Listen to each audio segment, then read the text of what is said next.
Copy. Pasty. There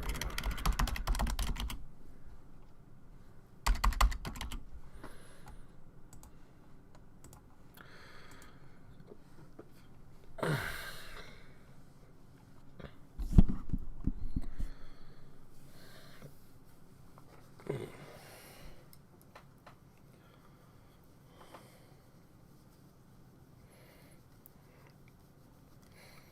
Oh, I see you posted in there. Hang on just a sec. I can't see who you are. There we go. Hey, Seth, how are you? There we go. Welcome to the YouTubes. This is MGMT520 for the MBA section this spring, 2021. So, hola, welcome. So if you're in the MBA class, we'll do the lectures here. I'm doing well. Had a good weekend. Watched lots of football. Enjoyed it. So it was, I don't know. It was, I don't know. They're good games. It's, Tom Brady's back in the Super Bowl again. You know, take that for what you will. We can do trivia. I just don't know, like, is it worth any points? You know, there's not really, like, quizzes in this class and stuff. But, you know, I mean, I guess I could give you one of the mastery exercises off. They're only worth 10 points. You know, and it's graduate class. You should do them. So, but I don't know. We can do some trivia if you want. Yeah, I guess I'm not picky about it. So, they're not worth that much. So, you think that's a good thing? Yeah, no, I mean, so I argue with some of my friends about this. We are not going to see a quarterback like Brady again. Oh, I mean, it's possible. I mean, there's farm teams out there, enough systems in place where, you know, basically everybody's looking for the next Brady, so it might happen. But, yeah, no, he's got 5 now, right? And so this would make 6. But I don't know. The Chiefs are tough, so they're going to have a tough time getting past the Chiefs. But, you know, I mean, the guy's in, like, Super Bowl mode. So, you know, Andy Reid might not get another one out of it this year. So we'll see. It'd be kind of interesting, you know. I mean, so I was watching the Patriots really closely this year just to see if, like, you know, if it was always the Brady show or if it was, you know, strictly the Belichick show. And I'm going to be blunt with you. I don't have an answer for that just quite yet. I mean, it might be apparent. It's like, well, one guy's going to the Super Bowl and the other guy's not. But I don't think it's that simple. So we'll just have to see how it goes. So that's all right, though. Yeah. Yeah. Who are you pulling for? Are you pulling for Brady? And Tampa Bay? Gosh, I don't know. Tampa Bay, the Gruden years left such a bad taste in my mouth that they're not exactly one of my go-to teams for the Super Bowl. Yeah, okay. All right. No, respect. Yeah, I got it. So, yeah. Patriots fans catch a lot of crap, and I think most of it wasn't the Patriots. It was actually Tom Brady. Because I've seen a lot of people dishing out a lot of hate on the Tampa Bay Buccaneers, which I think is a little bit undeserved. Mahomes, yeah, I like Mahomes. So he's going to be fun to watch. Although, what the heck happened yesterday? No, that was someone else who got hurt. I'm sorry. I was kind of doing 3 different things at once, and so I had that game on in the background a little bit. That was one of those games that the way that the end of the year kind of lined up, I didn't really have a favorite in that one. I mean, I'm a Broncos fan, but I got no hate for the Chiefs, and so I like to see them go too. It's because like for years I've kind of ascribed to this very different sports theory when it comes to postseason games. I kind of treat it like Game of Thrones. And so, like, you know, if my team makes it in the playoffs, awesome. but then if your team beats my team, then I have to bend the knee and root for your team. At that point in time. And so I've had that philosophy for a few years.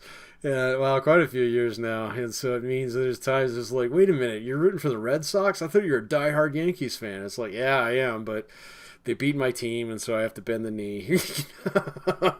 It's only for one series. So, that's okay. That was a little bit different. All right, well, let's get started here. We're not going to use all the time today. I usually shoot to keep these about 45 minutes to an hour. And this class in particular, since we have the interactive portion on Wednesdays, we'll use that to a little bit greater effect for the Q&A. But if you do have questions during the lecture or things like that, just pop them in there. Yeah, in the past, and typically in the undergrads courses, we do trivia in these. And so that's just to kind of keep people engaged and have a little bit of fun with it. And in the past, I've given a little bit of extra credit for those. I'm a little bit reluctant to do that with the graduate course. But, I guess I don't really care. And so if you think that'd be a good thing, I'll give you a little bit extra credit. Well, the way that extra credit always works in my classes is I don't give you anything above and beyond what's assigned. What I do is I let you off the hook for some of the work that's been assigned. And so I can give you a credit for the any one of the mastery exercises. I'm not going to do it for the toolbox assignments or the critical thinking assignments, because those are important. It's important that you engage with those. And so, but the mastery exercises, if you're here on the lecture, I'm going to talk about the stuff that would be in the mastery lecture exercises anyway, so that's absolutely fine. So the way that trivia works, it's pretty straightforward. It's just like barroom trivia. So we pick a topic, I find a question, and then I ask the question. The first person to post up the answer to the question gets the points. And then you can pick any of the mastery exercise. Yeah, the more I talk about this, the more I'm cool with it. So you can pick any of the mastery exercises, and I'll give you the full 10 points for those, so you don't have to worry about it. Okay. If you're here on Wednesday, you're getting points for the discussions anyway. Remember, you only have to post in the discussions if you can't make any of the live sessions, so that's fine.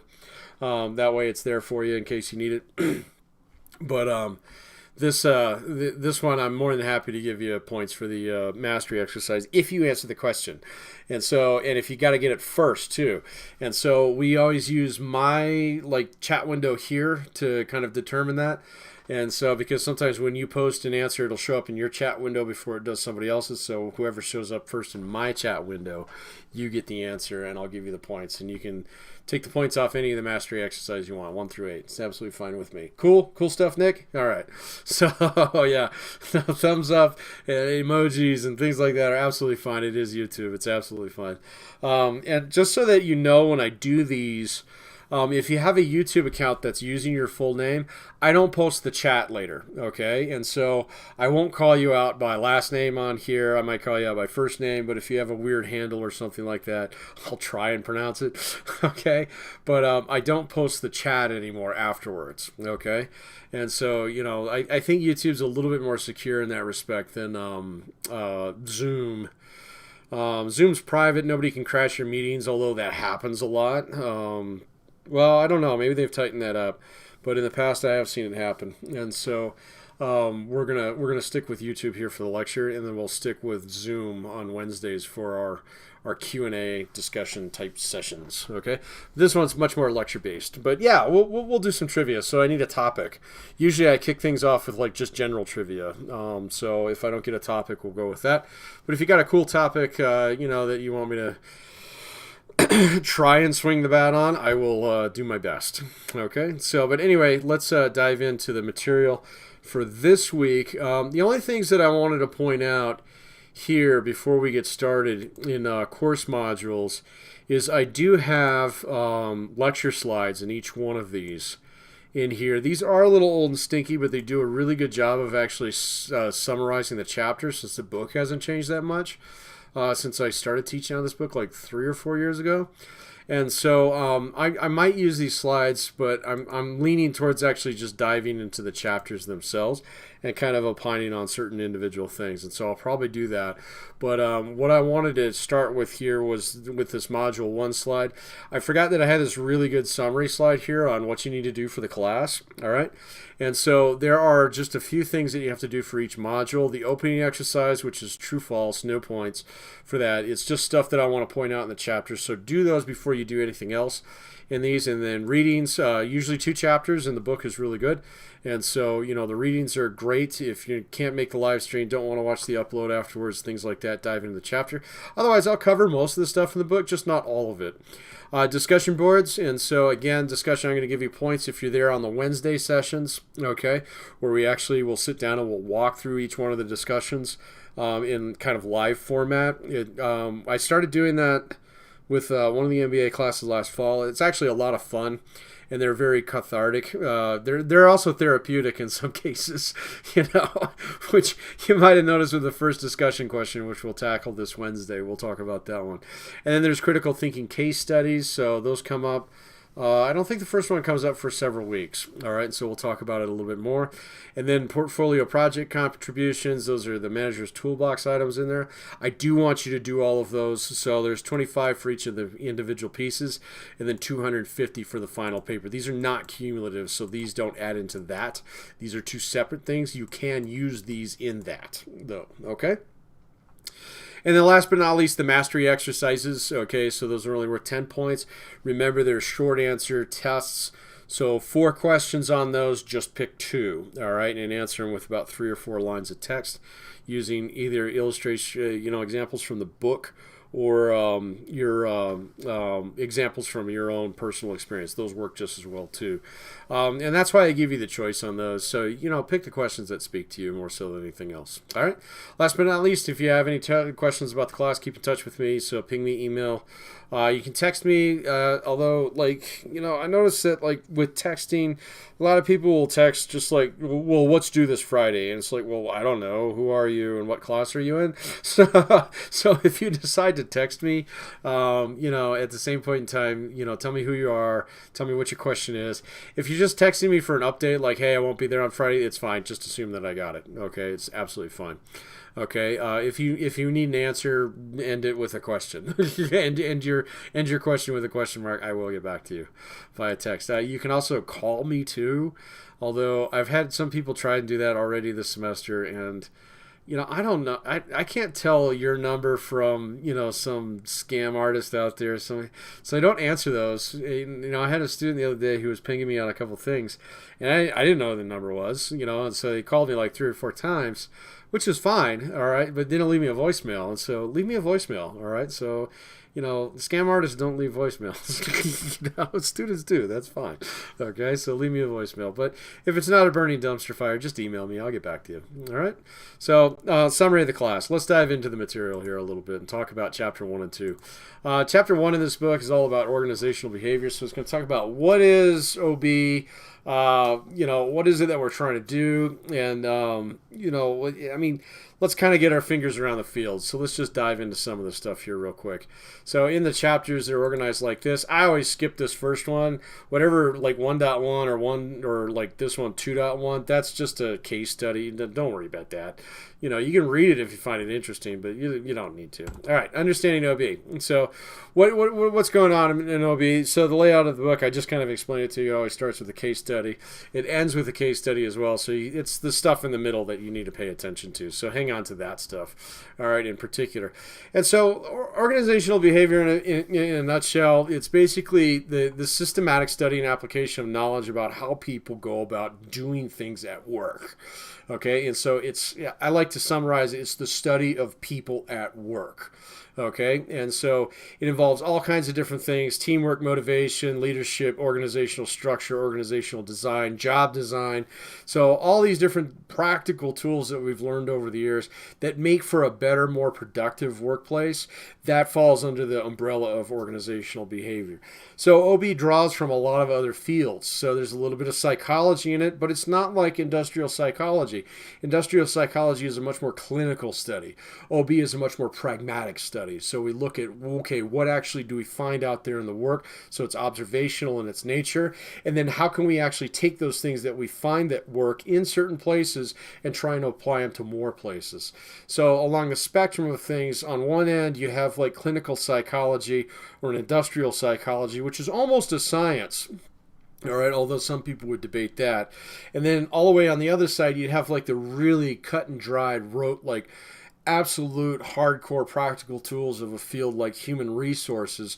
OB kind of fits in between those two. Okay, so it's designed as a practical field rather than it is necessarily a formal field of study. But you will find a lot of people actually, I mean, they treat it a little bit more as a science, and that gets a little bit more true every single year as we get a little bit more advanced in the techniques that we have, some of the methodologies that we can use in the field. But really, when it comes down to it, we do have some difficulties in terms of replicating our studies. We have difficulties in terms of actually finding the same thing being true in multiple organizations. What we find is that the field is highly contextual, meaning there's a lot of different variants out there, and we can't really account for a lot of that variance in most cases. We do rely heavily on sociology and political science. Political science, particularly some of the quantitative tools that come from that, are things that are starting to bleed into organizational behavior a little bit more. Okay, and so it does come in basically these three layers. All right, and we'll spend most of the semester talking about all three of these layers with a heavy weight towards the first layer, which is the individual piece. In order to manage individuals and in order to be able to work with individuals in a group, we have to understand people on a very basic level, all right? And so it's not like psychology where necessarily we recognize and appreciate and, I mean, I'm not going to say that we don't value individual differences in organizational behavior, but in organizational behavior, we look for similarities between individuals before we necessarily look for differences, because the similarities are things that we can manage to, okay? So if I have 300 people working for me, yes, I have 300 very unique and special, human beings who have their own, values, their own wants and desires, their own motivations, their own personalities, all kinds of different things. I can't manage to all 300 of those on an individual level. It's just not possible. So we look for similarities and we look for ways to group people. You can almost say that in some respects we look for ways to stereotype people if you're a cynical kind of person. Okay, but really when it comes down to it, what we do for is we look for, okay, what are some similarities that we can actually manage to, all right, in the hopes that we can cover like enough of our employees with, say, like something like this, that we get productive work out of them. That's really what it comes down to. And so we'll spend probably the first 6 to 7 weeks of the lecture series talking about individual personality differences, mood and emotion, things like that. And that's really important. Then we move on to groups, and people behave differently when you start putting them in groups. And so there's differences between groups and teams. There's a team process. Every team has properties, things like that. We'll get into that, and then we'll start studying team dynamics in some respects. Okay, how do teams actually form? How do they work together? Okay, what are some of the power struggles that occur within a team? We're going to spend a lot on power differentials later on in the class. It's a really important aspect to understand in management. And really, once we get past that, we're not going to have much time left to talk about the organization. Because organizational behavior, despite the fact that like organizational sciences or more like, I don't know, like there's a whole field out there that technically falls under what we call organizational development, which is how do you actually build, quality organizations. It overlaps heavily with everything that we're going to talk here, but that is much more concerned about like, well, okay, so who's in charge of what, all right, and who reports to whom, and what kind of systems of organizations actually work a little bit better. We're only going to touch on that at the very end of the class, because really when it comes down to it, even at the MBA level, it's going to be rare in your career where you're building things from scratch. 9 times out of 10, you're gonna inherit something from somebody else.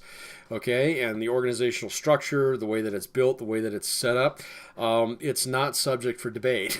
Okay, it's just the way that it is, and so you have to learn how to deal within those systems rather than redesign them from the ground up, because it's very tempting to walk into a new situation with a new organization, especially with a shiny shiny brand new MBA in your back pocket and say, oh, well, I mean, here's your problem, lady. It's like, no, man, it's that way for a reason. All right. And so you go tinkering with stuff like that, use some of those advanced OD tools in the beginning, you're going to have a rough time. You're going to have a rough time. And so that's why we save some of that stuff for the end, but we will cover some of it too. All right. And so that's organizational behavior in a nutshell. And so it does ask, why does this actually matter? All right, and this is a legit question, and it's something to actually think about in some respects. I guess my best answer to that one over the long run is that really when it comes down to it, there's theories to kind of back this up, and we'll talk about them when we get there, but there's basically two different types of ways in which people and cultures in particular approach work, okay? Now, this is an older stuff theory, but we'll get to it, in the future. But so there's what we call Theory X and Theory Y. This goes back to a guy named McGregor. And so Theory X, the Theory X approach to management is fairly straightforward. It says that people don't like to work, and so the role of management is to force people to work or to impel them to work, compel them to work in one way or another. And so as a manager, it's your job to, kind of watch the troops and make sure that they're actually standing guard. It's your job to, audit your accounting department every now and then and make sure that they're not skimming off the top. And it's your job to find ways to incentivize people enough to the point in time where they feel obligated to work because you're paying them. Okay, it's the old Hank Hill, you should do this job because you get paid to do it kind of thing. All right, and that's very legitimate on certain levels. All right, and you do find that certain organizations operate that way. All right. Organizational behavior starts to matter a little bit more when you more so subscribe to what we call Theory Y management, which kind of flips that entire thing on its head and says, well, actually, people, there aren't very many people in this world who would just absolutely veg out and just watch TV all day long if all their needs were taken care of. So if I took care of your mortgage, your house payment, things like that, blah, blah, blah. Eventually you get to this point in time where you'd hit this like stasis where, you start searching for meaning. And most people search for meaning through some form of work. All right, whether that be working towards a goal, whether that be working for others, whether that be working for yourself. Okay, so, self-improvement. How many of you are on self-improvement plans out there? Who's the beneficiary of that? It's you. Okay, and so, but you can find meaning through those things like fitness programs, regiment, being sober, whatever, or volunteering every weekend. These are forms of work that you choose to engage in that you derive meaning from. And so the Theory Y kind of says, well, people derive meaning from work. And so we really should look at ways in which we can make the more onerous aspects of work more palatable for, everybody, because really on a base level, work does kind of suck. Okay.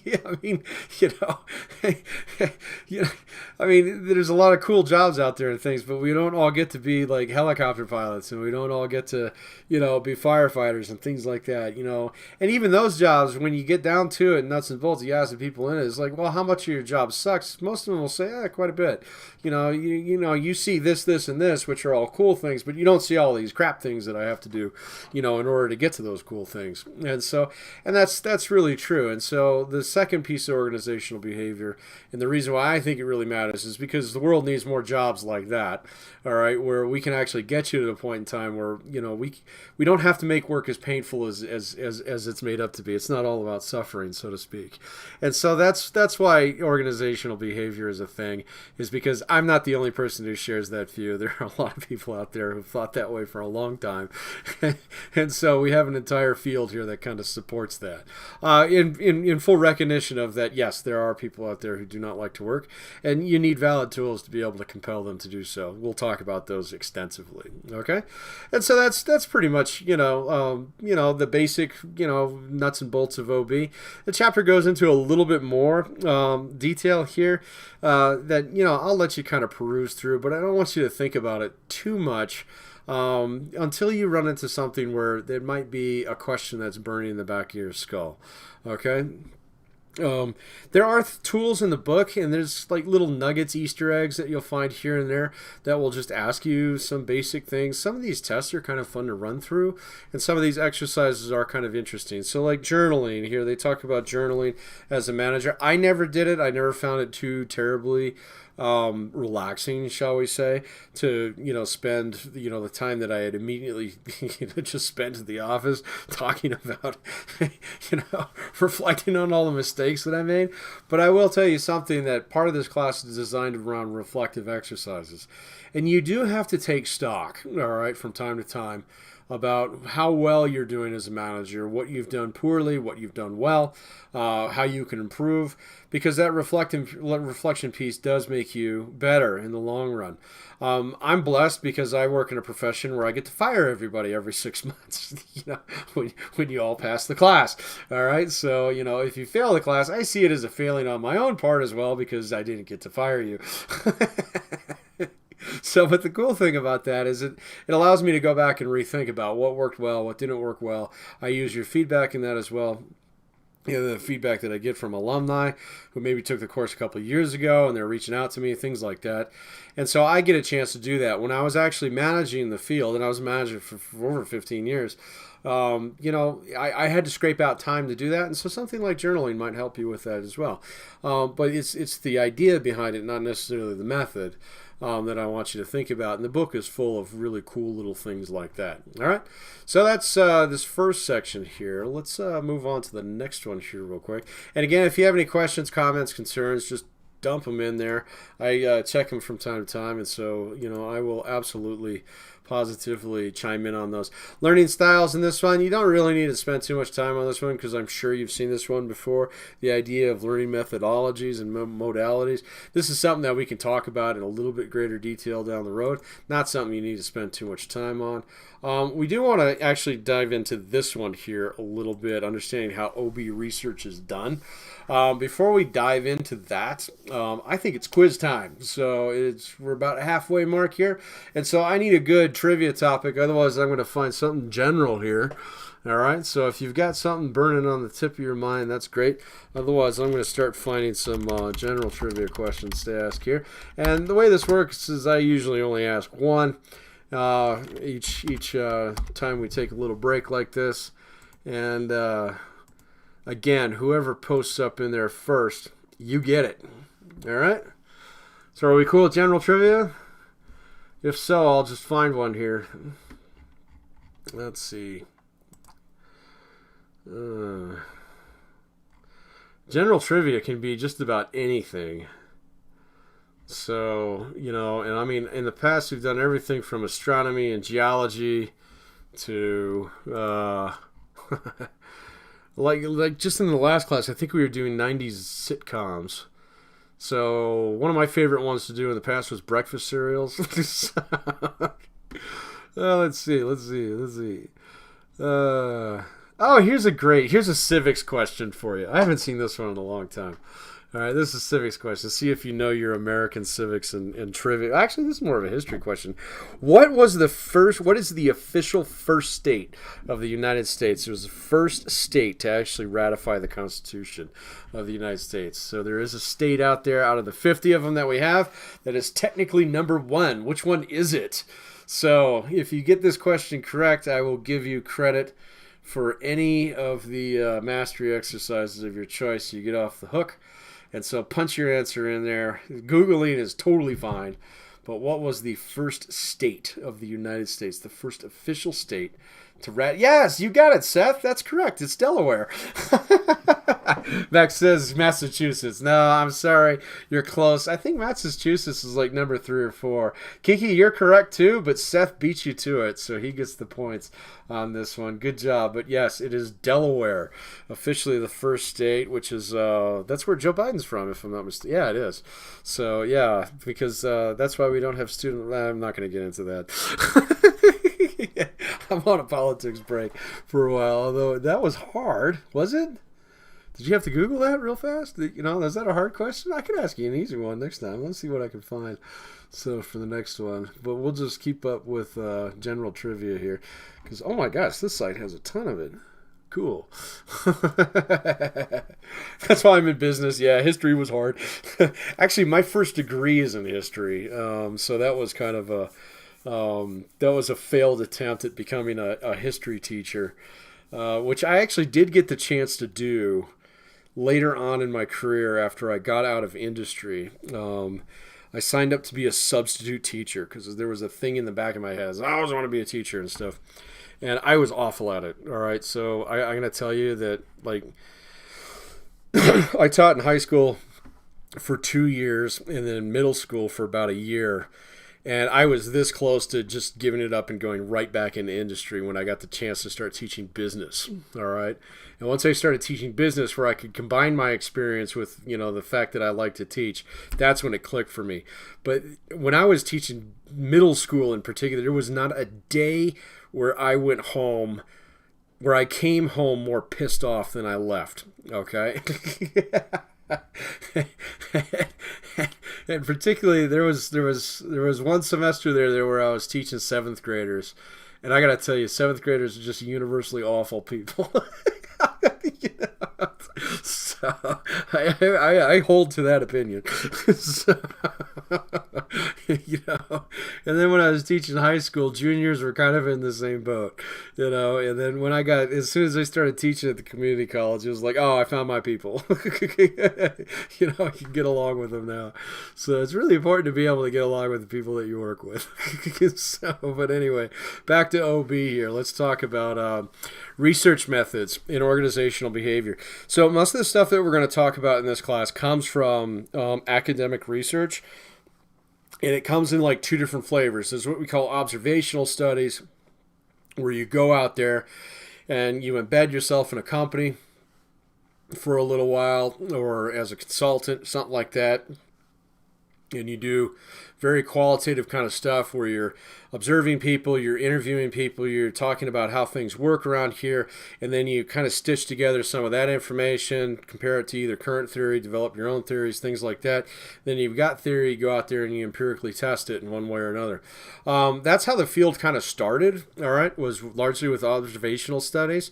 But now we've started to move on into kind of the more traditional research method, where we have a hypothesis about work and then we test those hypotheses using various tools. The hands down the most common tool that we use in organizational behavior is survey research. Dr. Gilbraith and I are currently engaged, have been engaged in this stuff for several years now. Oh my gosh, yeah, it's been... OB research is slow. I'm going to tell you that right off the bat. All right, it takes time. It takes a lot of cooperation. It takes a lot of interfacing with organizations out there, because it's kind of rare when you have an organization, all right, that just invites people to come in and like poke around. Okay, so coming in as an outsider is quite difficult. I think it's easier to do as an academic than it is as a consultant. As a consultant, you're paid to be there, and so they do have different expectations in some respects than they do with academic researchers. But academic researchers, they tend to be a little bit more blunt than your paid consultants. And so, it's a lot of companies are reluctant to engage with us, and so if we have a company out there, and Dr. Gilbraith and I have run into this several times, where we'd really like to know what's going on around here, but the management won't let us anywhere near their major problems because they know their problems. They don't want them exposed. All right, in one way or another, because when you invite consultants or researchers into your organization, everybody knows about it. It's like, who's that guy? What's he up to? Why is he asking me all these questions? And they, he's a researcher. He's trying to find out what's going on with employee morale around here, blah, blah, blah. Well, as soon as you say something like that, the employers are like, oh, okay, well, what's going on with employee morale around here? They want results really fast. And sometimes we can't give it to them, and sometimes we give them results that the management doesn't want to share with the employees.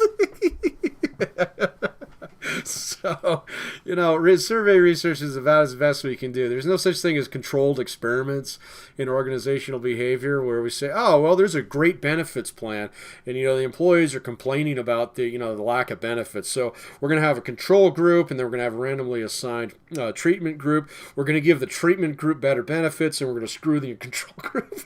can't do things like that. We can't give them a placebo. All right. So the employees would freak out and find out. I was like, why does that guy get a raise and I don't? So it's very hard to do any kind of like formalized experiments in organizational behavior. Although a couple of people have pulled it off from time to time. All right.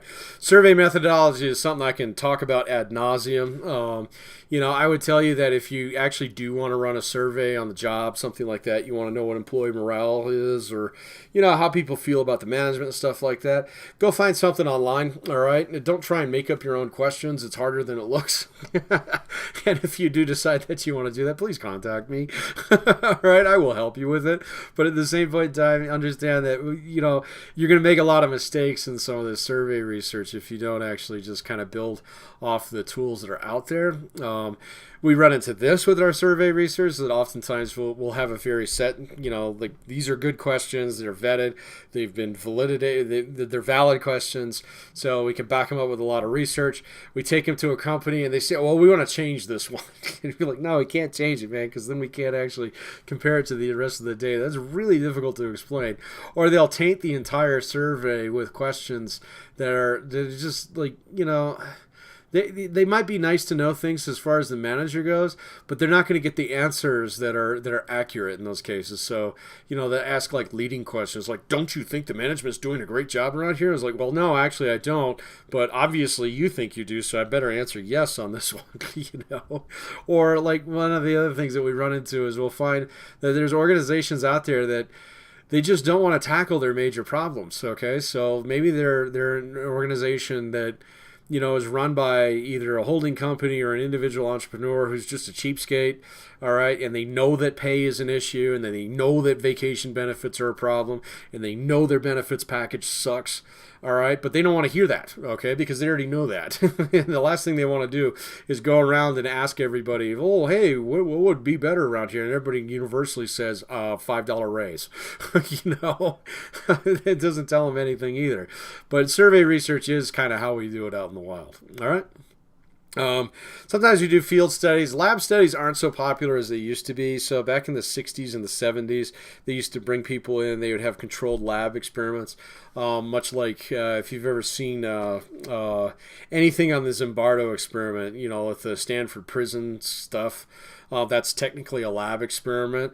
They used to do things like that in organizational behavior, but they don't really do it anymore because of this right here. It's usually not legal or ethical to do that. Okay. Hello, Zimbardo. So, but yes, so we kind of stay away from that stuff. Case studies is probably the stuff that you've been exposed to the most. So if you've seen a Harvard business case study, which I'm sure you have by this point in time, that's where a lot of original research in organizational behavior comes from. So basically, someone goes out there and they spend 6-8 months in a company, they write a case study, and then they basically say, okay, so rather than this being, who was the guy who ran Enron? Jeff Skilling. You're Jeff Skilling now. What would you do?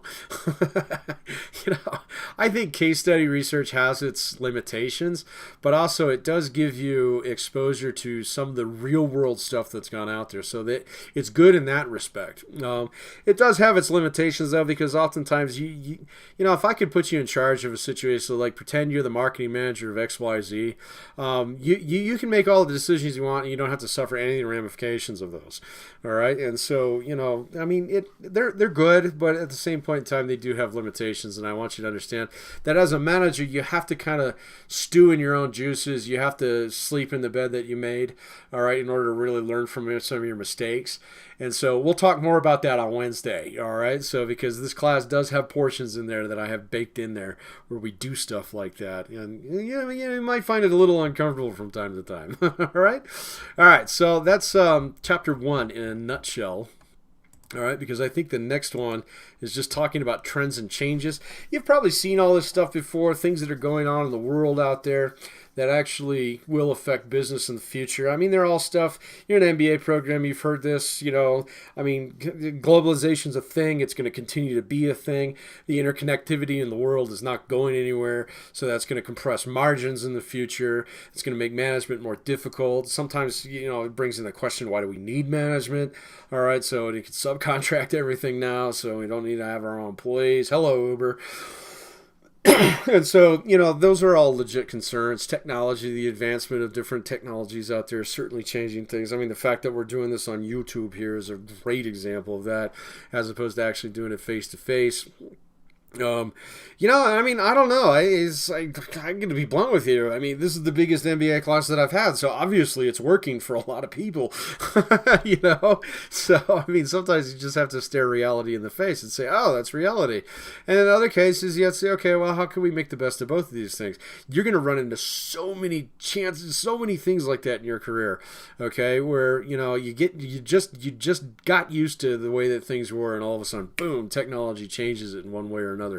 Okay, that's going to happen to you, and you got to be prepared to embrace that, especially as a manager. If you're the first person on the line, and your bosses, wherever your bread is buttered, those people roll down something new and say, hey, this is the new program that we're going to use, get on board with it or get out. All right, which is usually not spoken in such blunt terms, but that's exactly what it is. Okay, then you need to be the person as the face of the company. At that point in time, turn around to the employees and say, hey guys, we got this great new system, let's check it out. You got to do that, all right, because otherwise you're going to be put in a really bad situation where you're trying to defend something that's just not going to happen. All right, and so technology is definitely one. Ethics is the other one. Ethics permeates this entire class. We will spend lots of time talking about this, so I'm not going to go into ad nauseum about this. Lack of employee engagement. All right, so this is definitely something that's become more noticeable, I'd say, over the last 30 years. Certainly the last 10 years of my working career. Employees are just, I mean, they're wise to like a lot of the management tricks out there anymore. The whole idea of company loyalty and you getting a job, the day after you graduated high school at the local plant and working that for 30 years, being a loyal company man or whatever, so I got a buddy, he calls this Jets fan theory. So it's this whole idea that, like there's generational expectations that, and the way he sums it is like, well, my dad was a Jets fan. I'm a Jets fan. My boy will be a Jets fan. It just doesn't work like that anymore in the workforce, I mean, my pop had the same job for, I think when he retired, he had 43 years at the same company. And so over the course of those 43 years, that's one job. And I can think of, let's see, I've been in the workforce for, how old am I, 30 years now? Yeah, 30 years now, and I've had 14 different jobs. I've counted them all up. And so that's just totally different than the way it was. It also makes me like very, very skeptical of certain types of employment out there now. Okay. And so, yeah. And so certain things that you walk into, absolutely, positively, you're going to have problems with employee engagement.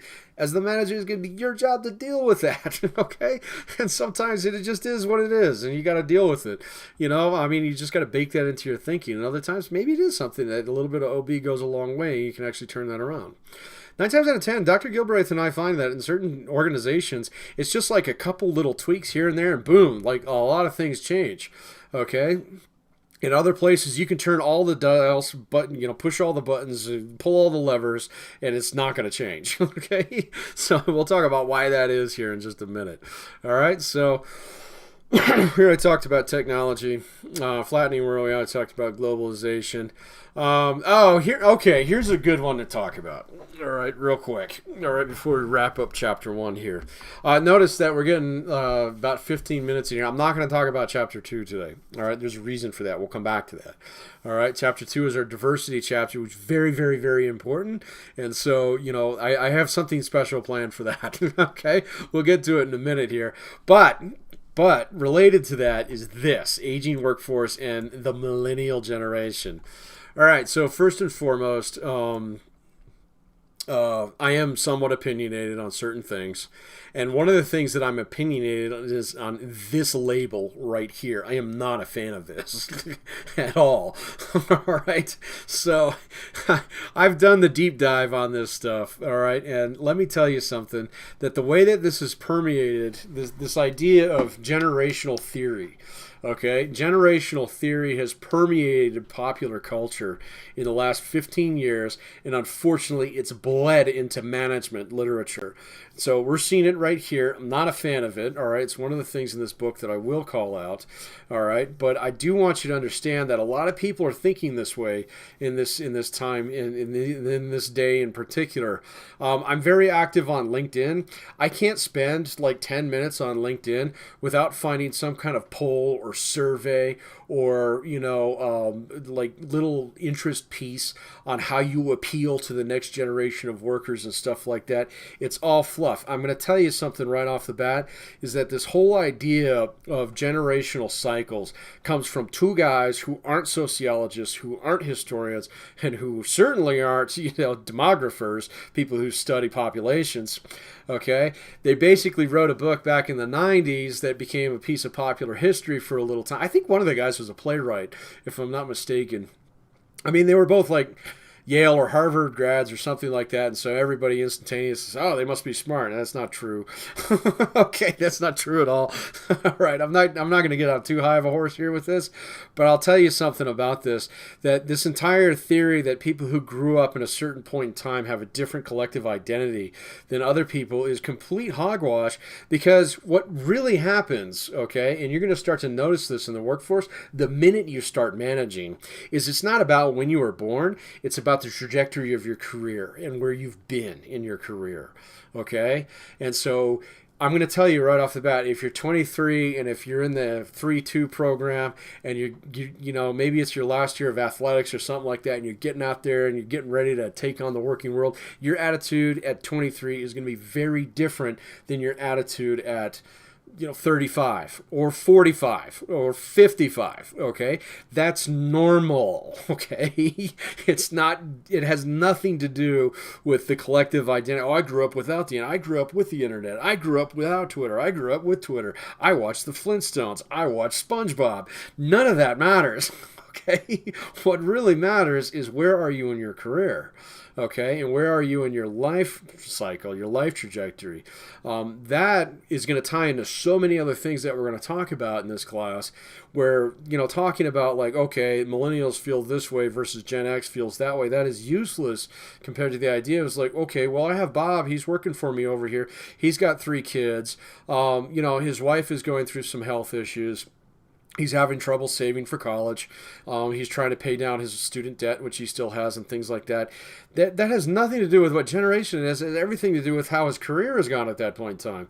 Did he make enough money? Did he get transferred to somewhere that, his family's unhappy? Is he in a job where he feels beaten down? There's not much room for advancement. Is he tied into it because he needs his benefits? Okay, those are questions that are much, much more relevant to you as a manager than what kind of TV shows you watched when you were growing up as a kid.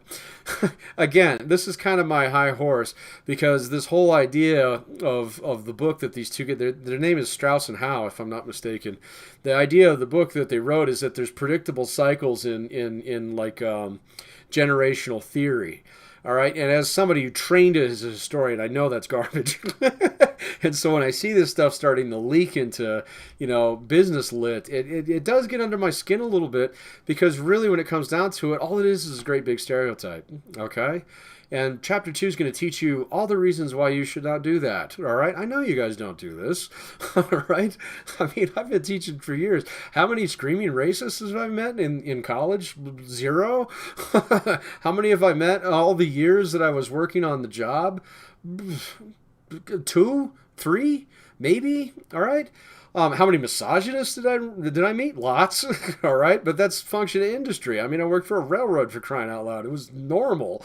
All right, there. I mean, I'm definitely not saying that's a good thing, but also at the same point in time, you get worked in the cultures where certain things are okay, it becomes very hard to punch back against those. And so I'm kind of like on the front lines of this one here. I'm not a fan of ageism. All right, and I don't think that like actually splitting people up into generations is productive when it's much more important to actually think about where they are in their career cycle. Okay, so like I'm going to tell you right off the bat, I'm in a very different spot than most of you. All right, you're all in an MBA program obviously because you want to get a better job. All right, I'm just going to assume that off the bat. If I'm wrong, that's fine. If you're here for fun, cool, happy to have you. All right, you're the minority. All right, but I know that most of you are here because you want to be more effective on the job. You want to accelerate your career. You want to put rocket skates on your career. And MBA is going to help you do that. So congratulations, you're in the right spot. All right. I'm at the point in time right now where I have a couple choices where it's like, do I want to keep doing this? And am I happy with that trajectory? Or, do I want to work harder and do this? Do I want to work less? I have these choices now because of choices that I've made in the past. It puts me in a very different position. There are people who were born in the exact same year that I was that are not in that position. They're in your position, or they're beyond my position where they're saying like, hey, you know what? I might be able to retire by the time I'm 50. That'd be awesome. All right. And so they're just going to glide path all the way down ILS 17 left, and they're going to touch down and call it good. All right. That you're going to have to manage people like that. Now it's going to be challenging. And so I was thinking about this the other day when we were having the talk on Zoom, where some of you had mentioned that you were having a lot of difficulty managing people who were much older than you. It's not the fact that they're older than you. It's the fact that they're at a different point in their career that you need to start thinking about, okay? And so it's not generational mindset, so to speak. Well, that guy grew up in the 60s, and so, he just sees the world in a different way. And that might be true on a certain respect, but fundamentally that person's just in a different place, okay? That's not to exclude that you will find people who are 80 who work their tails off. Absolutely you will. Some of you might be related to some people who do that.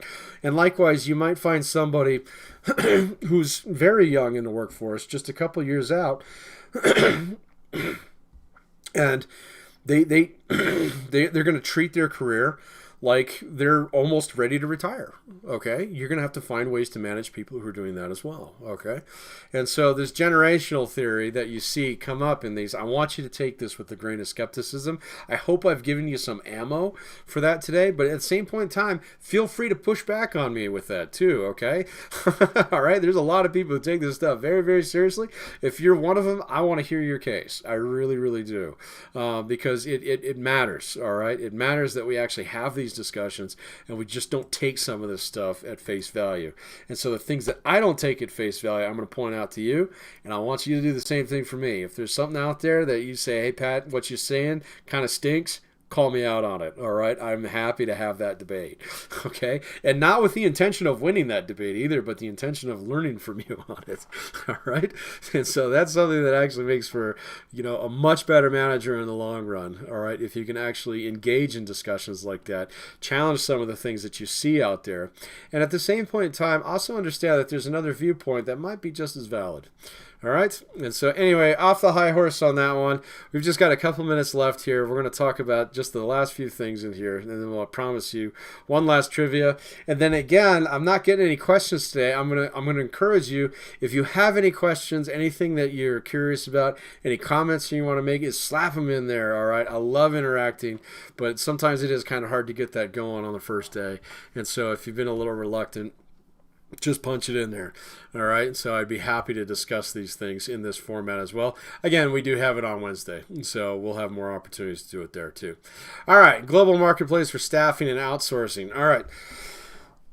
So one of the things that I do want you to pay attention to in the future, and one of the challenges of organizational behavior, is this whole idea of moving away from fair and basic, well, I'm not even going to call it fair anymore, but just moving away from some of the basic ideas that we had that surrounded employment in the past.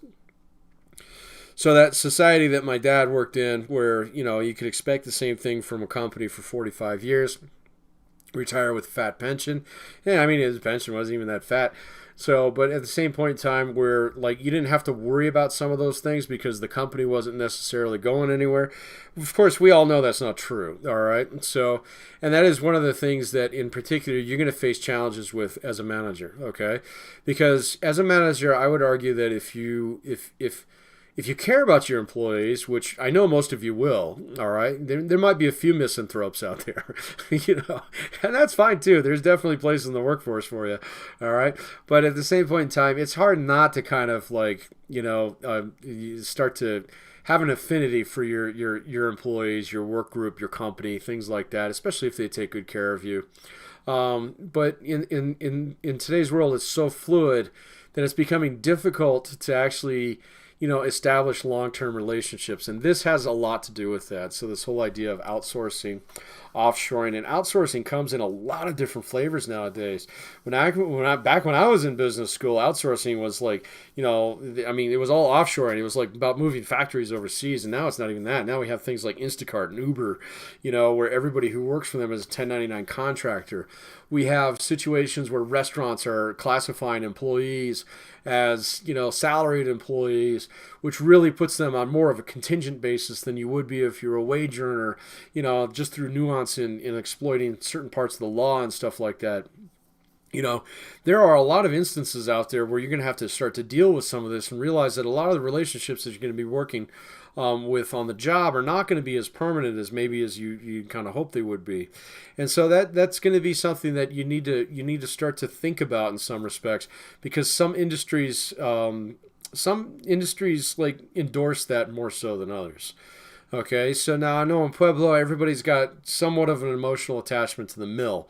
All right, and so there's a reason for that. It's this, basically this citadel of industry in the middle of town, the bones of which are still there. And unfortunately, however you want to see it, but the economic drivers are still there as well. Never really been able to replace those in the ways that they were before. And so a lot of people still use that as their like model for what employment should be and what a company should do for people, and what people should be willing to do for a company. I'm telling you, a lot of that is in flux right now. So outsourcing, as much as it's been like this, bugbear, kind of thing, like, oh my God, it's a horrible business practice, put forth by greedy shareholders, blah, blah, blah. In some cases, it can be very good for employees too. All right. Like if you've spent any time, like I remember when Uber and what's the other one, Lyft first came out. There were a couple students that I had at that time. This was back when I was teaching the community college. Yeah, because it's been like 5, 6, 7 years since those came out. They loved it. Absolutely loved it. And some people that I know still to this day, they love it too, because it's like, well, I get to pick what days I'm off. All right, well, if you get a union job at the mill, you're not going to be able to pick your days off until you got 35 years. So what's the trade-off here, man? And so, I think in especially after post-COVID and things like that, we've got a lot of, there's a lot of shakeout coming from this, where I think there's a lot of employees out there who start to realize, it's like, well, wait a minute, about 60% of the time that I spent in the office was garbage. Okay, it was just make work and busy work. I'm much more productive when I'm at home. I know that's true for me, and I've got a couple friends that it's absolutely true. And then I've got a couple other friends who are like, they don't get anything done away from the office, And so it's almost been the flip side for them. But I'm really curious to see how this works out this fall, because a lot of this, the idea of gig work and the idea of being able to kind of pick and choose, not just how much you work, but where you work, how hard you work, and also your exact location in the United States, which has that probably has a bigger impact than any other career decision that you're going to make. All right, in some reasons, where are you going to live? That is a huge decision. Okay, and now that it's not necessarily tied to where you work, all right, we're going to have to see how that one shakes out, because I think employees in some respects for years have been feeling like, well, I don't have a lot of power in this relationship, and the answer is that's correct, you didn't. But now I'm starting to see that there's avenues and there's opportunities where employees are going to be able to flex a lot more than they were in the past. All right, now that's great if you're working class, okay, but you're all going to be managers. And so you're going to have to navigate this, all right, between one or the other, all right. And so that's going to be a different perspective, and this is going to be something that you need to pay attention to over the next couple of years. Okay, so there you go. There's your key takeaways. So all your trends out there, ethical challenges, diversity issues, rapid technological change, globalization, outsourcing, offshoring, and of course those demographic trends, which I want you to think about a little bit more deeply.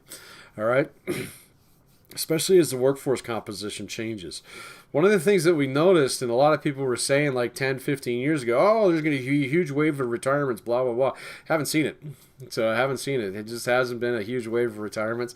There's not been this big old crash out there, because typically what happens is you get a wave of retirement. The old idea was that, okay, so you're going to have to replace that guy. And most of the time companies are just like, no, we're just going to eliminate that job now. And so, I mean, I don't want to be too down on it. And I don't want you to get too kind of put out on that one either, because I think that the job market that you're going to be entering into in the next year and a half, 2 years is going to be fantastic. It's going to be one of the best that I've ever seen. Okay, so and I remember I was teaching back when 2008 the crash happened, and I was like, oh man, you guys are screwed, kind of thing. And 3 years later, it was booming, and now, especially after this kind of like temporary hit that we took last year in the economy and all the change, there's a lot of icebergs that are breaking off out there. And whenever that happens, there's a lot of opportunity out there. And so you're all in an excellent position to take advantage of some of these things here. So start paying attention to them. Start paying attention to them. Not just because it's a good thing to do as manager, but it's a good thing for your career. Okay? So the decisions that you make in the next couple of years are going to determine a lot about how your career goes. So hope that helps. That's chapter 1 in a nutshell. All right. And we got that one in, what are we at right now? About an hour. Yes? Where's my timer on this thing? Oh, why did this switch? Yep, about an hour. I clicked on the wrong thing. Now it's actually showing averages. Whatever. All right, so any questions, pop them in there. Otherwise, let's do one more trivia question here. And then I always stick online on the stream for a couple minutes after if you have a question that you just want to pop in there at the end. So that's absolutely fine. So let's see. Let's find a good rando general trivia question. Here. Now you might know that. Nah, you definitely know that one. Let's see. We'll stay away from the history ones on this one. Let's see. Ooh, I wonder if this one's true. Okay, here's a question. In what country did carving jack-o'-lanterns originate? In what country did carving jack-o'-lanterns originate? So where did people start carving jack-o'-lanterns? Which country? So go for it. All right, so first person to answer this one. I bet you're going to have to Google this one. I did not know this. So yeah, we'll see if we get multiple answers on it. So in what country did jack-o'-lanterns originate? For a free mastery exercise, go ahead and bang in the answer there. Yes, that's what I've got, Seth. Ireland. Oh, wait a minute. Did you answer first last time? Yes, you got Delaware, right? So only one for you. You only get one, man. So who's next? Deandra. Excellent. Good job. Ireland.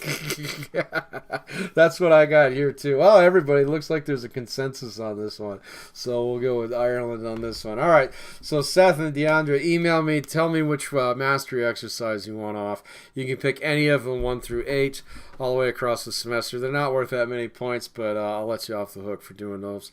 At least for answering the question in the trivia and sticking with me here on, a lecture that turned a little ranty today. I'm sorry about that. Yeah, but at the same point in time, when we get in the beginning of the class, I do get a little bit fired up about some of this stuff because I do want you all to be better managers down the road. And part of that is definitely reflection, but the other piece of it is clearly being willing to engage. So yeah, they're 2-week modules, and so it's every other week. So none of the work in module 1 is due until this weekend. And then module 2 will be 2 weeks out, which will be like, what is that? So 31st. So yeah. So module 1 due 31st. And the next one not due till the 14th. So yeah, they're 2 weeks. Every other week. Nice and slow, steady pace in this class. Again, like I explained in the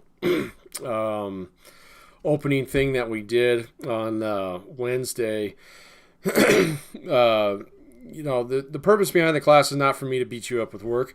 The purpose and my philosophy behind the class is to make sure that you're engaging with the material in a way that's meaningful for you as a manager in the future. And so you're in an MBA program because you want to be here. You're in an MBA program because you're competent, all right? And you're going to be very, very, very good out there. I'm so impressed with the MBA grads that I see down the road because they try and keep in touch with you. And you all have a very, very bright future. But you're going to face a lot of challenges. And so this class is going to give you some tools to deal with those challenges.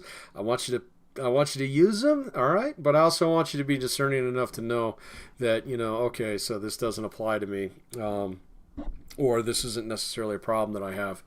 And, start making some of those judgments on yourself because trusting your judgment is critical to being a manager. Are you going to screw it up? Yes. Can you recover from that? Usually. Mostly. All right. So, are you going to learn from it? Always. That's the point. Okay. All right. That's all I got for you this week. So, for today on Monday. We'll be back on Wednesday. I'll kick out the Zoom link a couple of minutes before we get started, and we can kick off discussion number 1, which hopefully will be a little bit more interactive. But at the same point in time, I appreciate the questions here. If you don't have any questions, feel free. We'll see you next time. If you do have some questions, I'll stick around here for a couple minutes, answer them as they come. All right, take care now. Bye if you're leaving. So Ryan asks, discussions are due by Thursday. No, you can just get them all in by Sunday. It's fine. Yeah. No, I don't care about that posty thing here. Oh, actually, you know what? I think the course orientation quiz has that in there. Don't worry about that. So you bet, Nick. Take care. Don't worry about that. If you've got you only have to do the discussions if you're not there when we do the live sessions on Wednesdays. I'll take roll during those, and I'll give you points for the discussion for that module. And if you can't make those, that's absolutely fine. Just post online. Just make sure that you post up the Sunday when they're due. And it'd be nice if you did it a couple days before so I'd have a chance to engage with you. But again, your schedule is what it is. So I'm not too picky about it as long as you're engaging with the material. So... No, you don't have to. Seth, if you're in the discussion with me, they're not on Thursdays, they're on Wednesdays. I know, I always get jacked up on that.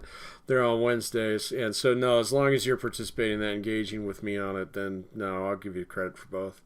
It's 25 points overall. I think the actual replies in the rubric are only worth like a point. So I don't care. It's fine. So that's more so for the classes that are purely online with no live stream lectures and stuff like that. Because those are designed to be 100% asynchronous. And so, yeah, that's why the quiz is that way. This class is kind of like we're using that material, but we're trying to, still have FaceTime and things like that, which I think is kind of a cool approach. But at the same point in time, I'm not going to be so picky about that stuff. So don't worry about that. Hope that makes sense. Yeah. Any other questions?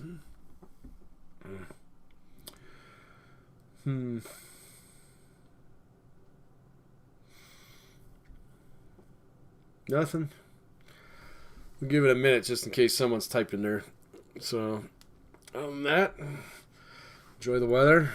So, I heard it snowed in Pueblo today. No school for the children. It's always nice. I wonder if the kids who are just doing online classes get the day off too. I don't know how I feel about that. Yeah, this Wednesday we'll do the discussion for Module 1. Yep. So, tell me about your worst job ever. How bad did it suck? I think that's the first one. Let me go look. Because I change these every now and then, but I was pretty happy with the ones that were set up this way. Oh, no, not opening exercise. Discussion. Worst job, team project ever. Yes, we will talk about that. You bet. No problem. Yep. So Wednesday, if you can be there, be there. If you can't be there, pop in here. Oh my gosh. Man, there's a lot of responses in here. Oh, that'll be fun. Okay, we'll have a good time with it. So we'll have a good time with it. That's cool. All right. Any other questions, comments, concerns, critiques, bad jokes, trivia suggestions? Anything like that's good. So otherwise, I'm starting the timer. All right, 30-second timer begins now. T-minus 30 seconds. Yep, I was just able to time that. There's a 6-second delay due to latency. Nope, we're good. Looks like we're good.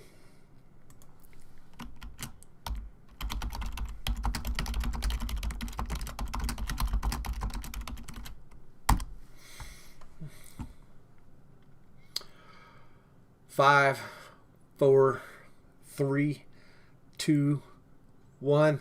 See ya. See you Wednesday. Have a great evening. Take care now. Bye.